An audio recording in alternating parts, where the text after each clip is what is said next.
এই জন্য কুরবানি সম্পর্কে আমি বেশি কিছু বলবো না, শুধু এতটা কথা আপনাকে বলে দিই।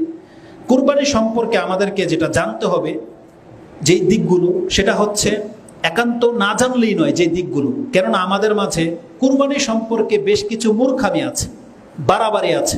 সে বাড়াবাড়িগুলো কি জানেন? একটা বাড়াবাড়ি হচ্ছে কুরবানি নিয়ে প্রতিযোগিতা করা।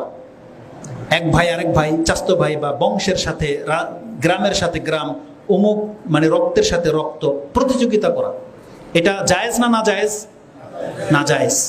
এটা আপনারা অনেকেই জানেন, কিন্তু দেখেন আমল করার ক্ষেত্রে আপনাদের মনে থাকে না। প্রতিযোগিতা করা চলবে না। প্রতিযোগিতা যদি করতে হয়, ইবাদতের ক্ষেত্রে আপনি প্রতিযোগিতা করেন যে কে কত বেশি ইবাদত করতে পারে, এটা ছিল প্রতিযোগিতা।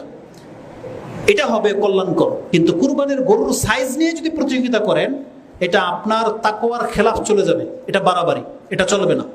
কুরবানি নিয়ে আমাদের আরেকটা বাড়াবাড়ি হচ্ছে অন্যের অবস্থা দেখে হাসা, মানে